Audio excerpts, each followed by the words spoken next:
아마 추수감사절의 유래에 대해서 한 번씩 한번 다 들어보셨을 것입니다. 1620년 왕권 신수설을 이제 옹호하는 영국 국교회를 부정하는 사람들이 있었습니다.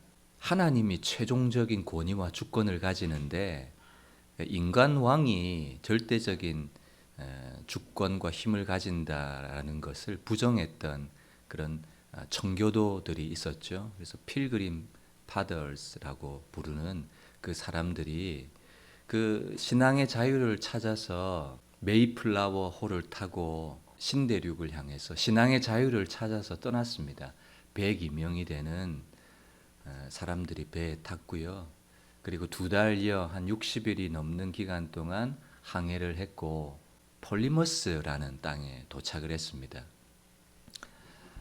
도착한 기쁨도 잠시 이제 인디언들이 공격하기 시작했고 또 극심한 추위와 가난 때문에 절반이 넘는 사람이 죽어버렸어요. 102명이 출발했는데 51명이나 52명인가가 살아남았습니다. 그들이 처한 상황을 우리는 아마 이해하지 못할 것입니다. 사랑하는 사람들이 추위에 그리고 인디언들의 공격에 죽어나가고 또 배고픔에 죽어나가는 광경을 지켜보면서 우리가 믿는 하나님, 우리가 신앙의 자유를 찾아서 영국을 떠나서 이런 고생을 한 것이 무슨 소용이 있을까? 이런 절망과 후회와 고통 속에 힘든 삶을 살았을까? 이렇게 생각해 보면 그렇지 않았다라는 결론에 이르게 되는 것은 그렇게 어렵지 않습니다. 그 50명이 이제 남았던 사람들이 어떻게든 살 길을 찾기 위해서 하나님 앞에 예배하면서 도움을 구했고, 그리고 우호적인 인디언 부족들이 도와주기 시작하는 것입니다. 그래서 농사 짓는 방법들을 알려주고 또 병에 걸렸을 때 어떻게 하면 나을 수 있는지에 대한 정보들도 가져다 주고, 그리고 인디언 부족들과 친구가 되고 이러면서 3년이 지났을 때 드디어 이제 첫 번째 수확의 기쁨을 이제 가지게 된 것이죠. 옥수수도 얻었고 땅콩도 얻었고 호박도 얻었고 밀도 얻었고, 그러면서 이제 그들은 첫 번째 얻은 수확의 기쁨을 그 농사법을 알려주었던 인디언 부족들을 초청해서 그들과 함께 감사의 예배를 드렸던 것이 추수감사절의 유래가 되어서 지금까지 지켜오고 있습니다. 지금의 현실이 과연 어떻게 오게 되었을까 그들은 생각했을 것입니다. 우리의 힘이나 우리의 능력이 아니라 운이 좋아서가 아니라 하나님의 은혜였다라는 사실을 그들은 생각했던 것이죠. 오늘 이 시대를 살아가는 저와 여러분들도 이 예배를 통해서 집중적으로 하나님 앞에 감사하자. 저는 그것이 이 예배의 정신이 아니라고 생각합니다. 우리의 감사는 어떤 한 특별한 절기나 특별한 순간을 가져다가 하나님 앞에 감사하는 것이 아니라 이 예배가 우리에게 가져다 주는 가장 큰 교훈이 있다면 우리의 모든 삶의 정황, 우리의 모든 삶의 사건과 현장 속에서 하나님 앞에 감사하라는 메시지를 우리에게 주고 있는 것이죠. 그래서 이 예배를 통해서 여러분들의 삶 속에서 날마다 하나님 앞에 범사에 하나님 앞에 감사하는 감사가 회복되시기를 주님의 이름으로 축복합니다. 저는 우리 교회의 여러분들의 모습을 이렇게 바라보면서 참 부족하다라고 느끼는 것이 바로 감사입니다. 감사. 특별한 것에는 모두가 다 감사할 수 있어요. 모두가 다. 그런데 참 어려운 것이 뭔가 하면 감사할 수 없는 상황에 놓였을 때 감사하는 성도들을 저는 정말 손꼽아 볼 정도로 찾아보기가 힘들어요. 저도 그런 신앙이 되기를 하지만 여러분들 꼭 이런 신앙의 유산을 꼭 가졌으면 좋겠습니다. 힘들고 고통스럽고 병들었고 사고가 났고 아프고 절망스러운 그 자리에서 내가 하나님 앞에 감사의 고백, 감사의 찬양, 감사의 예물, 어떤 것이라도 내가 하나님 앞에 감사를 올려드릴 수 있는 그 신앙이 있다면 여러분 그 사람은 정말 행복하고 안전한 사람이 아니겠습니까? 저는 이 추수감사 예배를 통해서 여러분들에게 도전하고 싶은 것이 바로 이겁니다. 이거. 특별한 감사, 감사의 제목들이나 조건이 있어서 감사하는 것이 아니라 모든 것에 대해서 감사해야 되겠지만 감사할 수 없는 순간에 감사할 수 있는 신앙, 이 신앙을 가질 수 있기를 주님의 이름으로 축복합니다. 오늘 우리가 신명기 8장 11절 이하의 말씀을 읽었는데요. 여러분 지금 이스라엘 백성들은 어디를 향해 가고 있느냐면 적과 꿀이 흐르는 가나안 땅에 들어가는 문턱에 서 있습니다. 이제 곧 가나안 땅에 들어갑니다. 근데 들어가는 이스라엘 백성들에게 하나님께서 모세를 통해서 교훈하시고 경고하시는데 12절, 13절, 14절 한번 보세요. 이제 가나안 땅에 들어가면 어떤 일이 일어나는가 하면 내가 배부르게 될 것이고 아름다운 집을 짓고 이제 정착 생활을 하게 돼요. 더 이상 유목 생활이 아니라 떠돌이 생활이 아니라 정착 생활을 하게 될 것이고 그리고 소와 양이 많아질 것이고 은금이 증식되고 소유가 풍부하게 될 것이다. 근데 뭐라고 경고를 주느냐면 그때 내 마음이 교만해지고 여러분 사람들이 잘 나가고 부유할 때 보이는 특징이 있습니다. 사람들이 잘 나가고 부유하고 승승장구할 때 특징 그것에 안주하고 그것을 누리기에 바쁘더라고요. 대부분 보니까 돈을 많이 벌었어요. 사업이 잘 됐어요. 삶에 하나님이 주시는 은혜 때문에 형통해요. 그러면 대부분 사람들이 그 형통과 안정감 가운데 그걸 막 누리더라고요. 저는 누리는 것이 나쁘다고 생각하지는 않습니다.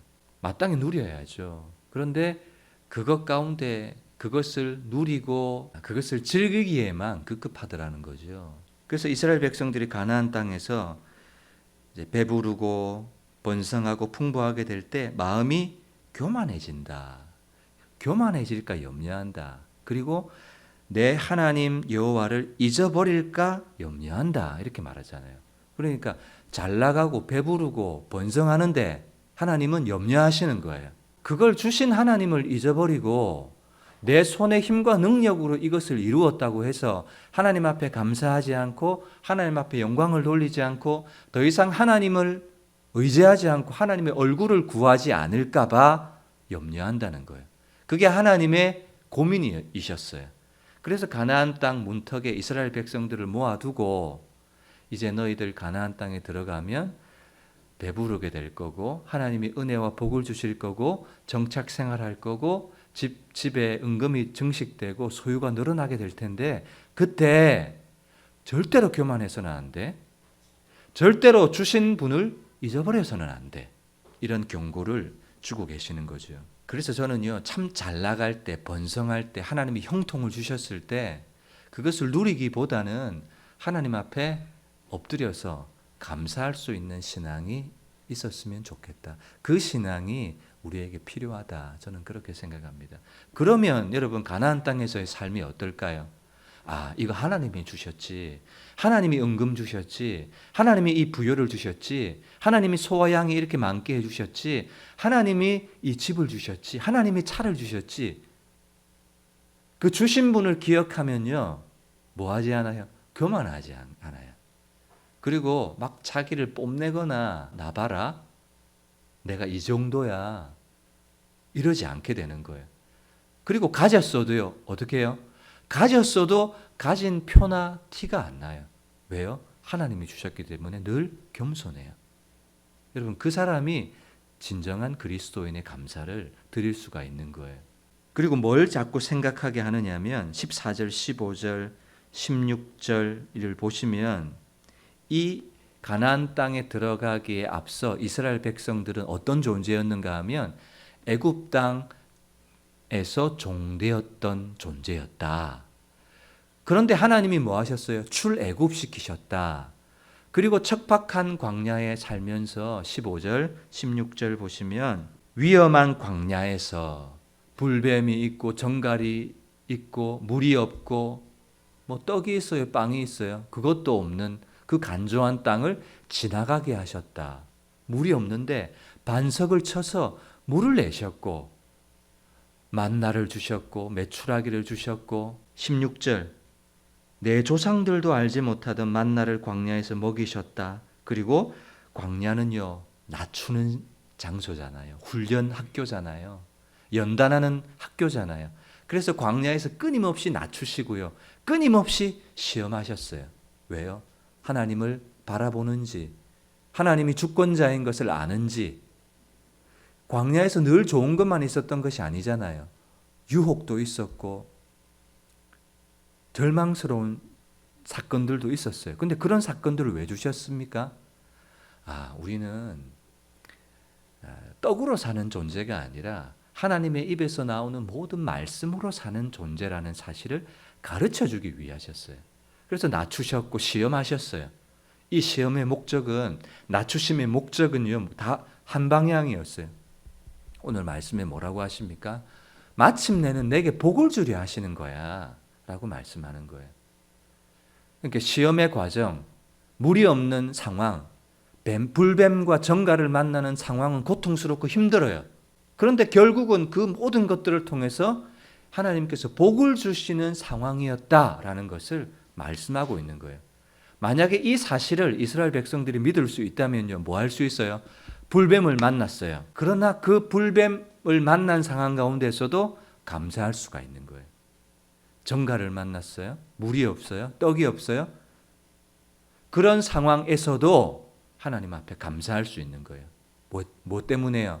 마침내는 내게 복을 주려 하심이었다라는 것이죠. 그러니까 여러분, 우리는 모든 상황에 감사할 수 있습니다. 모든 상황에 하나님을 인정할 수가 있습니다. 한번 생각해 보세요. 지난 힘들고 어려웠던 순간 하나하나, 우리의 어려웠던 유년 시절, 가난했던 시절 한번 생각해 보세요. 여러분, 그것이 내게 예수 믿지 않는 사람에게도요, 자기의 힘으로 성공했던 사람들도 만나서 이야기해 보면, 나는 힘들고 어려운 어떤 가정 환경이 있었는데 지나고 보니까 그런 상황이 내게 무의미한 시간이 아니었습니다. 이렇게 말하는 사람들이 있지 않습니까? 예수 믿지 않는 사람들 중에서도. 그죠? 우리는 더하죠. 우리의 지난 시간들을 돌아보면 필요 없었던 시간이나 나에게 없었으면 했던 시간이나 그런 시간이 없다고요. 비록 내 인생에 내 힘으로 살아가기 위해서 내 인생의 그림을 그리다가 내가 잘못 그려가지고 내 인생이라는 도화지에 빨간 줄을 막 그어놨어요. 빨간 물감을 막 흘려놨어요.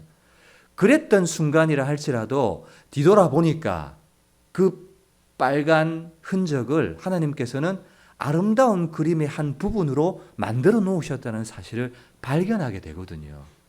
그러니까 여러분, 광야에서 먹지 못하고 불뱀과 정갈과 물이 없고 척박하고 간조한 땅을 지날 때 우리는 감사할 수 있어야 되는 거예요.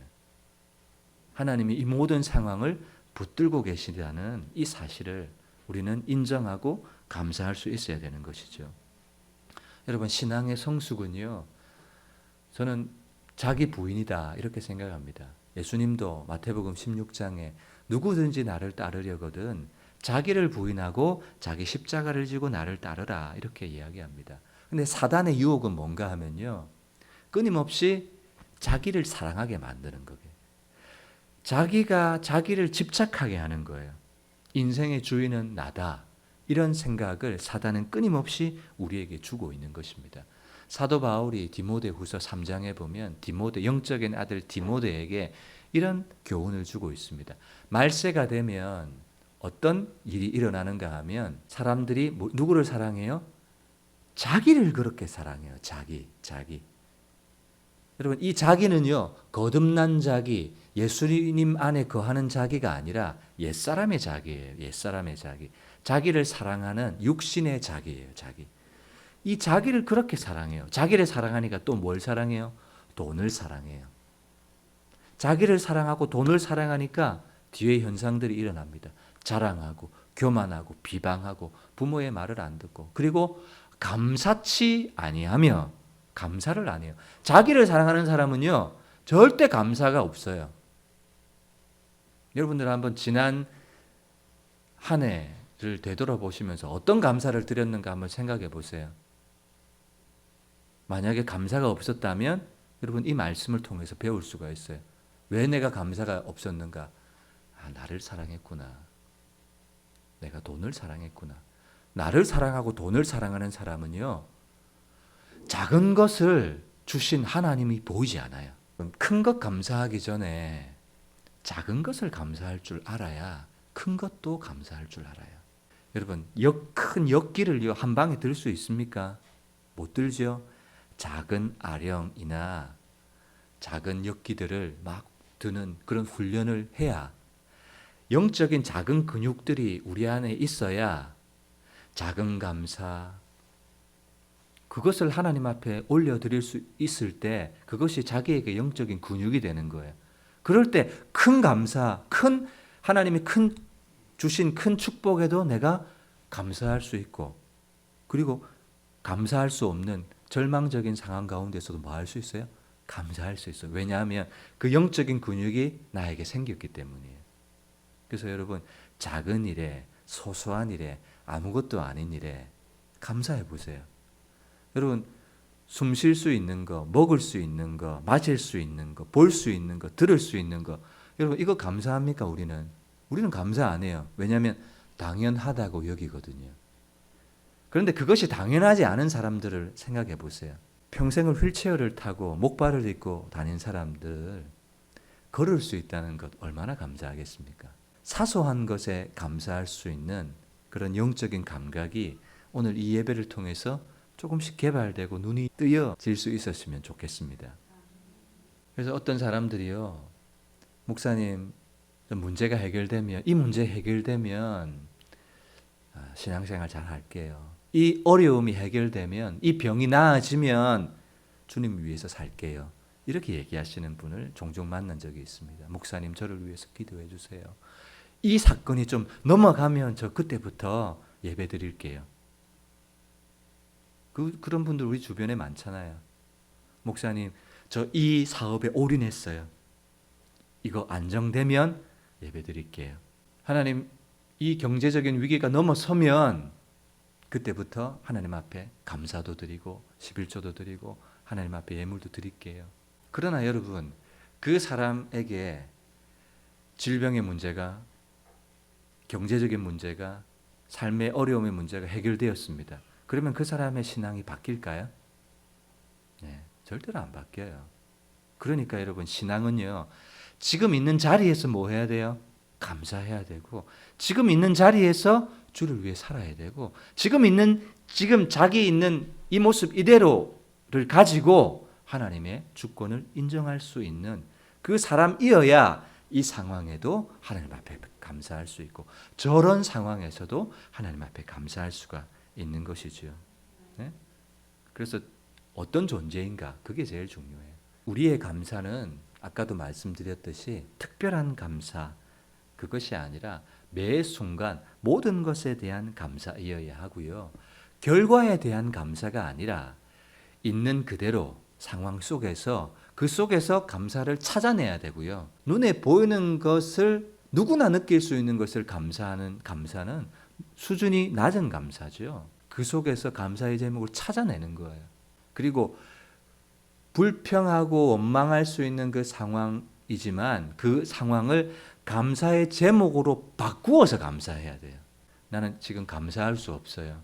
화가 치밀어 오르고 슬퍼요. 그런 상황 속에서 그 제목인데 감사의 제목으로 확 바꿀 수 있는 능력이 우리에게 있거든요. 결과에 대한 감사가 아니라 있는 존재 그대로의 감사이어야 하고 부정적인 상황을 감사의 제목으로 바꾸어서 감사할 수 있는 습관. 그래서 여러분 감사는 습관이에요. 습관. 누가 감사할 수 아느냐? 감사가 습관이 된 사람만 감사가 돼요. 훈련이 된 사람만 감사가 돼요. 근데 습관이 아니고 감사가 안 된 사람은 감사를 못해서 감사하는 것이 아니라 감사 안 하는 것이 그냥 일상적이고 그 사람에게는 습관인 것이죠.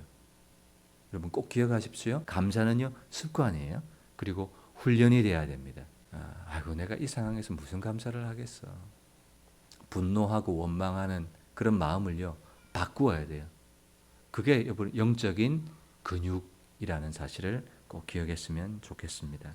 전남 여수에 가면 애양원이라는 곳이 있습니다. 그 한센병 병자 환우들을 치료했던 그런 장소인데요. 그곳에 손양원 목사님이 그곳에서 이제 환우를 돌보는 사역을 하셨습니다. 지금도 그곳에 가면 손양원 목사님의 유품들이 전시가 되어 있어요. 그런데 그 유품들 가운데 눈에 띄는 유품이 하나 있어요.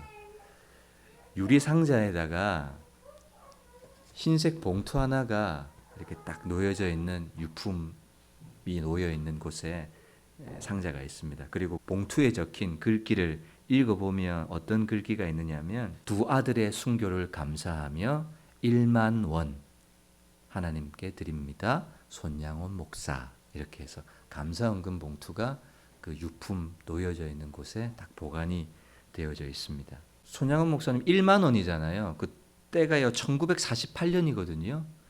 그 목사님의 한 달 사례비가 80원이었으니까 만 원으로 치면 몇 년치 사례입니까? 계산해 보세요. 몇 년이에요? 계산이 안 돼요. 네. 10년 사례 10년이 넘죠.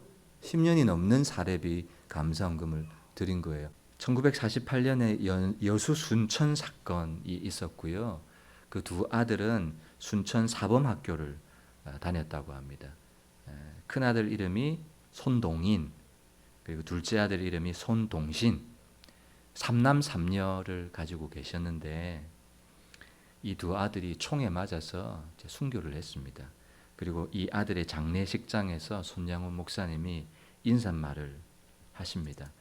제가 이 시간에 무슨 답사를 하고 무슨 인사를 하겠습니까마는 그래도 하나님 앞에 감사하는 마음이 있어서 몇 말씀 올립니다. 첫째, 나 같은 죄인의 혈통에서 순교의 자식들이 나오게 하셨으니 하나님 감사합니다. 둘째, 허다한 많은 성도들 중에 어찌 이런 보배들을 주셔서 주께서 하필 내게 맡겨주셨는지 그 점 또한 주님 감사합니다.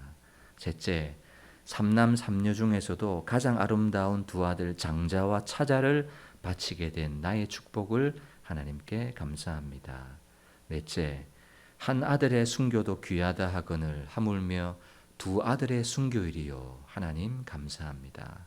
다섯째, 예수 믿다가 누워 죽는 것도 큰 복이라 하거늘 하물며 전도하다가 총살 순교 당함이리요 하나님 감사합니다. 여섯째, 미국 유학 가려고 준비하던 내 아들 미국보다 더 좋은 천국에 갔으니 내 마음이 안심되어 하나님 감사합니다. 일곱째, 나의 사랑하는 두 아들을 총살한 원수를 회개시켜 내 아들 삼고자 하는 사랑의 마음을 주신 하나님 감사합니다. 여덟째, 내 두 아들의 순교로 말미암아 무수한 천국의 아들들이 생길 것이 믿어지니 우리 하나님 감사합니다. 아홉째, 이 같은 역경 중에서도 이상 8가지 진리와 하나님 사랑을 찾는 기쁜 마음, 여유 있는 믿음 주신 우리 주 예수 그리스도께 감사합니다. 열째, 이렇듯 과분한 축복 누리게 되는 것을 감사합니다. 이렇게 감사를 드렸습니다. 여러분 장례식장이 어떻게 되었겠습니까? 장례식장은요 눈물바다가 되었대요. 그리고 손 목사님은 영광일세 영광일세 내가 누릴 영광일세 이렇게 찬송을 부르셨고 감사헌금의 봉투에다가 1만 원 감사 예물을 하나님 앞에 올려드렸습니다. 그리고 그 아들을 죽인 안재선이라는 사람을요, 양자로 삼아서 양자. 그리고 새로운 이름을 주었어요. 안재선이 아니라 손재선이라는 새 이름을 주었고, 그리고 그 아들이 목사가 되었습니다. 이렇게 사랑의 기적을 만들어내는 손양호 목사님의 감사.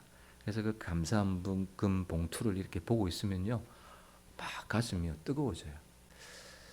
여러분, 그리고 지난달에요, 제가 존경하는 지구촌 교회 원로 목사님이시죠, 이동원 목사님의 둘째 아들 차자, 이름이 이범입니다. 이범 집사. 그 이동원 목사님 설교를 들어보면 그 아들과 관련된 많은 예화들이 막 나오거든요. 제가 이동원 목사님의 설교를 참 많이 들었고 그 목사님을 참 존경합니다. 그 이동원 목사님의 차자의 장례식이 지난달 10월 달에 있었습니다. 이범 집사님이 대장암 투병을 하다가 이제 하나님 나라로 먼저 갔습니다.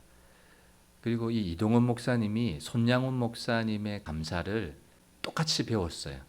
그래서 이동원 목사님의 10가지 감사의 글이 인터넷에 올라와 있더라고요. 한번 들어보십시오. 아들 봄과 작별하며 드리는 감사, 손양훈 목사님께 배운 10가지 감사, 이런 제목으로 올라왔습니다. 첫 번째, 아들이 그 지독한 암의 통증에서 해방되어 감사합니다. 두 번째, 영광의 나라 천국에 입성하여 감사합니다. 세 번째, 그동안 유머가 많았던 아들을 인해 누린 기쁨을 인해 감사합니다. 네 번째, 단 한 번도 불평 없이 자랑만 하던 아내와 애교덩어리 손자를 남겨주셔서 감사합니다. 다섯 번째, 어려서 게임을 좋아하더니 게임 변호사가 된 것을 감사합니다. 여섯째, 아들의 고통을 통해 예수님을 내어주신 하늘 아버지의 고통을 알게 하심을 감사합니다. 일곱째, 아들의 암 투병을 통해 수많은 암 환자의 고통과 연대하게 된 것을 감사합니다. 여덟째, 또한 자식을 먼저 떠나보낸 수많은 부모들의 고통과 연대하게 되어 감사합니다. 아홉째, 아들의 치유를 위해 기도한 수많은 중보 기도자들과 한지차가 되어 감사합니다. 열째, 아들이 간 천국을 더 가까이 소망하게 되어 감사합니다. 2020년 10월 가을 하늘 아래 아들 봄을 천국으로 보내는 목사 아빠 이동원, 이렇게 이동원 목사님의 감사가 있었습니다. 여러분, 손양원 목사님이나 이동원 목사님이나 그리고 신앙의 자유를 떠났던 그 청교도들의 감사나 그리고 가나안 땅 입성을 앞둔 이스라엘 백성들이 해야 될 감사, 여러분 이것들을 다 통합해 보았을 때 어떤 감사, 어떤 결론을 내릴 수 있을까? 저는 이것을 결론으로 여러분들과 함께 나누었으면 좋겠습니다. 여러분, 첫 번째는요, 그럼에도 불구하고 감사하는 거예요. 그럼에도 불구하고 청교도들이 사랑하는 가족들 절반이 죽어가는 상황, 인디언들의 공격, 추위, 가난, 그러나 그 모든 상황을 잊어버린 것이 아닙니다. 그럼에도 불구하고 하나님 앞에 감사했습니다. 여러분, 감사는요, 고통스러운 아픈 상황을 뒤로 던져버린 것이 아니라요, 그 상황은 그대로 있어요. 나에게 고통스럽고 아프고 염려스러운 상황은요, 그대로 있어요. 근데 이 상황을 던져버린 것이 아니라 그것을 붙잡고 있어요. 현실은 그대로거든요. 그러나 그 상황에도 불구하고, 그럼에도 불구하고 감사하는 거예요. 이것이 발견할 수 있는 감사의 첫 번째 원리입니다. 그리고 두 번째는요, 먼저 감사하고 미리 감사하는 거예요. 손양원 목사님도 이동원 목사님도 뭐 했습니까? 보이지 않지만 앞으로 주실 소망을 바라보면서 기대하면서 감사했거든요. 민수기 14장 말씀에 보면 하나님께서 이스라엘 백성들에게 말씀하시기를 너희 말이 내 귀에 들린 대로 내가 시행하리라 이렇게 말씀하세요. 그러니까 여러분 내가 고통 속에 있습니다. 이거 못 해먹겠네 이거. 죽겠네. 그러면 이 내 말이 하나님 귀에 들려가지고 어떻게 해요? 이 말 그대로 되는 거예요. 그래서 말의 힘이라는 것은 얼마나 놀라운지 몰라요. 우리 한국 사람은 배고파 죽겠네. 추워 죽겠네. 더워 죽겠네. 배부르면 배불러 죽겠네. 좋으면 좋아 죽겠네. 뭐 하면 죽겠대요. 여러분 너희 말이 내 귀에 들린 대로. 그러니까 여러분 지금 감사할 수 없는 상황입니다. 그런데 어떻게 감사해요? 하나님, 내가 미래에 소망하는 대로 하나님 앞에 감사하는 거예요. 내가 기대하는 그대로 하나님 앞에 감사하는 거예요. 제가 이번 주 전도를 시작했습니다. 장류 전통시장 앞에 나가서 테이블을 두고 전도를 시작했습니다. 그래서 하나님 앞에 기도하면서 감사했습니다. 하나님, 전도의 결과로 영혼을 보내주셔서 미리 감사해버렸어요 그냥. 여러분 미리 감사하고 먼저 감사하면 하나님이 그 귀에 들린 대로 시행하리라 말씀하셨잖아요. 그래서 제가 미리 감사했습니다. 이 감사가 이루어지는지 한번 지켜보자고요. 그래서 여러분 두 번째 원리는요, 미리 감사하고요, 먼저 감사하는 겁니다. 그리고 세 번째는요, 고통이 있고 슬픔이 있고 분노가 있고 부정적인 상황이 있습니다. 근데 그걸요 바꾸는 겁니다. 어떻게 해요? 감사의 제목으로 바꾸는 거예요. 찬송의 제목으로 바꾸는 거예요. 이것은 훈련이고 습관이 되어야 됩니다. 여러분 첫 번째 원리가 뭐라고요? 그럼에도 불구하고 감사합니다. 두 번째 원리는요, 미리 감사하고 먼저 감사합니다. 세 번째는요, 바꾸는 거야. 바꾸어서 감사하는 거예요. 감사가 안 되는데 그걸 바꾸어 보는 거예요. 어떻게 감사할 수 있는지 바꾸어서 감사하는 거예요.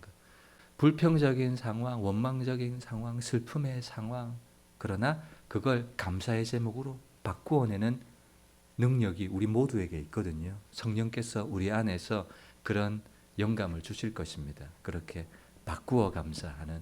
그래서 여러분 이렇게 추수감사절을 맞아서 집중적으로 우리가 감사했지만 앞으로 우리의 감사는요, 날마다 이 감사의 원리를 따라서 하나님 앞에 감사할 수 있기를 주님의 이름으로 축원합니다.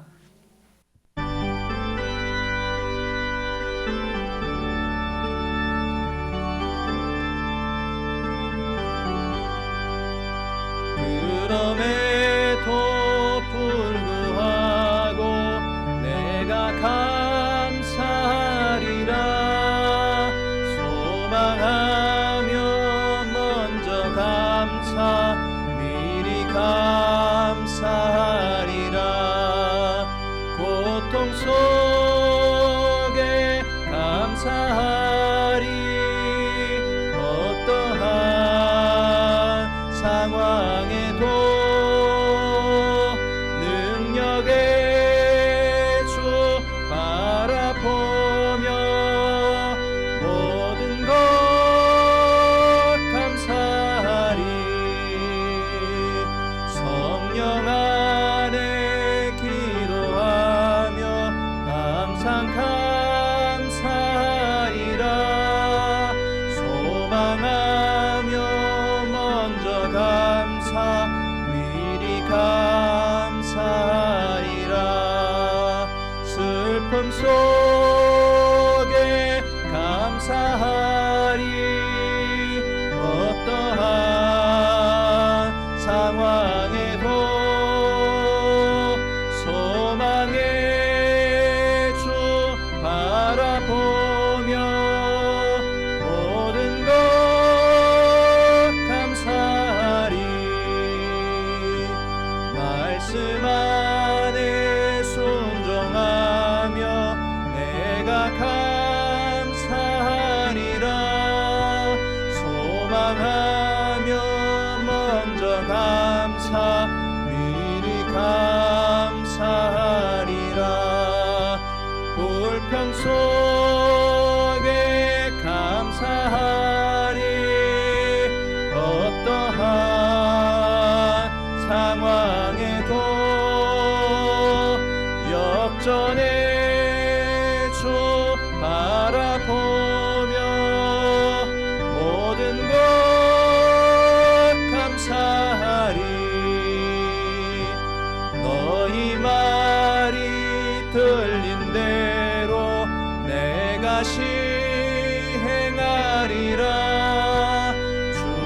말씀 믿음으로 항상 선포하리라. 절망 속에 감사하리라.